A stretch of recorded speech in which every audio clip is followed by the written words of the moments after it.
Lorsque nous avons implanté AVAP, ça a été un changement de système, de culture. C'était énorme. Plusieurs enseignants établis, de très bons enseignants, ont vraiment cru que je délirais. Puis, on a parlé aux élèves, on leur a dit « Chers élèves, on voudrait faire ceci. » Bien sûr, ils ont applaudi, ils sont devenus fous. Il y a un moment et un endroit pour Twitter, pour YouTube et ce genre de choses. Nous implantons tout ça pour contribuer à l'apprentissage. Des enseignants m'ont dit que si je quittais et qu'il fallait retourner en arrière, ce serait la révolution.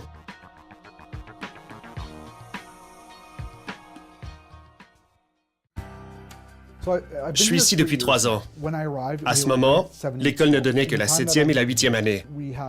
Au cours des derniers mois, nous avons incorporé la 6e année. Quand je suis arrivé, les profs n'enseignaient que des sujets spécifiques. Je veux dire qu'ils n'enseignaient que les sciences ou que les langues.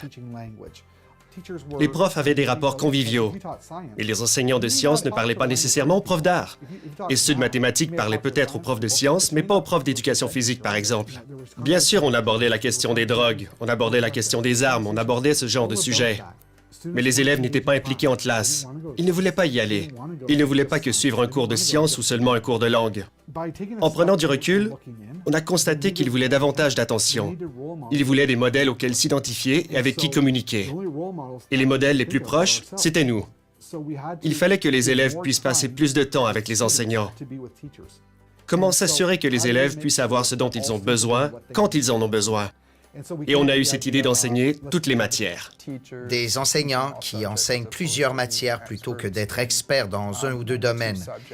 Ma préoccupation initiale était que les élèves ne reçoivent pas une éducation d'aussi bonne qualité que celle qu'ils pourraient avoir autrement.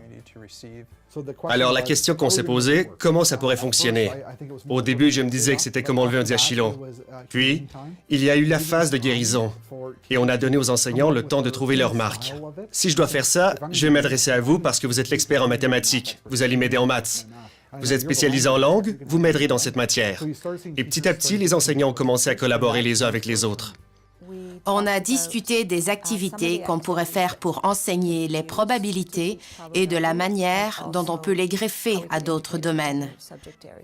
On s'est dit qu'avec le langage, ce serait une bonne combinaison. C'est le point de départ de notre parcours.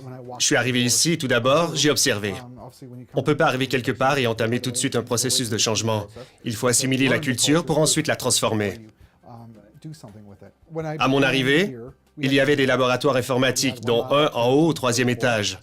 Il était fonctionnel, et les élèves y avaient accès 2 ou 3 fois par semaine pour travailler sur un projet. Et la question d'apporter ces appareils s'est présentée. Vous avez assisté à une conférence. Je rendais visite à Chris Kennedy dans le district de Vancouver-Ouest. Et j'ai eu l'occasion de m'asseoir et de discuter avec certains directeurs d'école des effets de ces changements.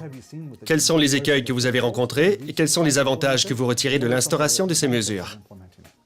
C'est frustrant de penser que les élèves devaient attendre la fin de l'université. Pourquoi ne pas débuter maintenant avec ce que nous offrent tous ces outils et cette technologie? Allons-y.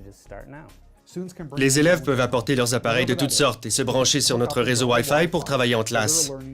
Les profs étaient déjà engagés dans ce processus de changement, en enseignant plusieurs matières.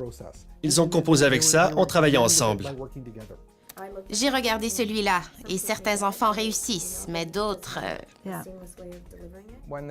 Quand on a implanté la technologie, j'ai été emballé, mais j'avais aussi des craintes.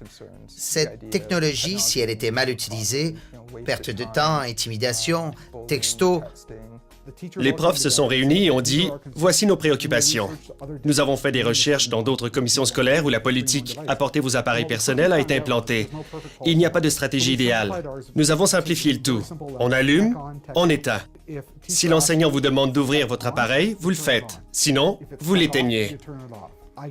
J'ai donné un iPad à tous les profs avec la note « Voici un iPad, utilisez-le ». Ils ont partagé des applications qu'ils jugeaient utiles pour leurs cours. Ils se sont mis à se réunir à l'extérieur. Une fois qu'il y a eu ce changement avec les enseignants et tout, et l'arrivée des iPads, on s'est mis à les entendre rire. On entendait les profs dire « Voici ce que je fais. Ça, c'est vraiment chouette. Tu dois l'essayer. » Ça concernait la technologie et rapidement, c'est devenu « Comment on enseigne ?» Soudainement, les élèves amènent leurs appareils. Ils ont accès à Google. Et toutes les réponses du monde s'y trouvent. Alors, qu'est-ce que je fais en avant dans ma classe? Les enseignants se sont mis à parler entre eux et à parler aux élèves. Et les élèves leur disaient, « On n'a pas besoin que vous soyez là. On a besoin que vous soyez à côté de nous. On veut que vous trouviez des manières de nous instruire en utilisant la technologie. » Et même les élèves leur proposaient des idées. « Je voudrais en savoir plus à ce sujet. On peut étudier ça. » Et les profs répondaient, « Mais oui, allons voir. » Alors les enseignants et les élèves sont devenus des partenaires dans l'apprentissage. J'enseigne depuis près de 20 ans et je me suis dit, est-ce que ça va remplacer l'enseignant?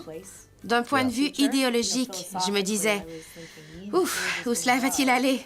Et va-t-on éventuellement perdre nos emplois? Et la réponse est non.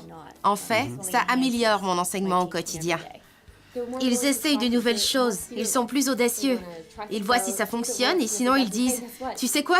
Le prof a essayé hier, ça n'a pas marché pour elle non plus. Ça nous place au même niveau et tout le monde sent qu'il a accès aux mêmes possibilités. Et on arrête de se dire « Oh non, je ne peux pas faire d'erreur. » Car on en fait tous et on apprend ensemble. L'éducation que j'ai reçue et celle que j'ai expérimentée en tant qu'enseignant, en général ces 10 dernières années, était de type plutôt classique. L'enseignant était celui qui détenait le savoir. On a évolué vers une forme où les élèves et les enseignants apprennent ensemble. C'est devenu un processus pour en arriver au point où les élèves peuvent penser par eux-mêmes et être créatifs. J'ignore s'il était possible en 1 heure de communiquer avec 25 élèves différents quand on travaillait sur papier. En ligne, maintenant, j'y arrive. Je n'ai plus à écrire au tableau. Je n'ai qu'à prendre une capture d'écran et l'envoyer à tout le monde. Ça accélère certaines tâches de l'enseignement. Et je peux me permettre de prendre le temps de m'asseoir 10 minutes avec les élèves et explorer une idée avec eux. Ce qui m'a ravi ces 12 derniers mois, c'est qu'une simple activité peut devenir un apprentissage de plusieurs jours. Nous avons la possibilité de le faire rapidement, de changer de vitesse avec la technologie, parce que les élèves sont plus enclins à faire des recherches. Au départ, la technologie était à l'avant-plan. Avec le temps, son importance s'est estompée et c'est la pédagogie améliorée qui est au premier rang. Ce que vous faites, c'est que vous utilisez les informations que vous avez sur la conservation de l'électricité et vous créez un schéma avec le titre « Pourquoi je dois conserver l'électricité ?» Il y a 4 mini-portables sur la table au fond que vous pouvez utiliser ou bien vous prenez vos propres appareils. Le papier sur la table devant Cachemire. Si vous voulez faire quelque chose à la main, vous pouvez le faire. Comment savez-vous que c'était une réussite? À quoi mesurez-vous ce succès? Je dirais que c'est par les résultats que je vois. Par le fait que les élèves soient capables de créer, d'amener plus loin leurs apprentissages. Ce qu'ils sont capables d'accomplir et de démontrer. C'est comme ça que j'évalue la situation. Ça n'aurait pas été possible sans l'implantation de AVAP. Nous sommes dans l'ancien laboratoire informatique. J'aime ce symbole, car on dirait des vieilles ruines. La technologie est disponible dans toute la bâtisse. C'est encore justifié de l'enseigner, mais son usage en tant qu'outil nous permet de moins nous en préoccuper pour mettre l'accent sur le sujet. Je crois que nous avons pu démontrer qu'en exposant les élèves aux outils technologiques, à des approches non traditionnelles, ils se sont améliorés. Dans votre travail, au départ, vous avez mentionné la précision, et nous sommes encore plus précis que nous ne pourrions le rêver. Et les résultats en témoignent, oui, nous avons atteint nos objectifs. Lors des rencontres avec les surintendants, les directeurs me parlent et discutent entre eux et demandent « Comment faire avancer les choses? Comment ça peut fonctionner? C'est comment dans votre école? On peut visiter? Est-ce que tout le monde fait comme chez vous? » Non, pas encore. Mais ici et là, certains commencent à instaurer ce changement. Nous voyons maintenant les racines de ce mouvement se déployer dans le système. Pour la suite des choses ici à l'école, je crois que je devrais prendre un peu de recul et laisser les enseignants avancer, devenir leur propre guide, leur donner l'occasion et l'espace pour le faire. Lorsqu'on pense aux relations qu'on construit au travail, on construit des équipes. Et ces équipes nous permettent d'accomplir davantage de tâches. C'est ce qu'ils font dans leur classe. Ils mettent sur pied des équipes et ces équipes aident à offrir une meilleure éducation aux élèves.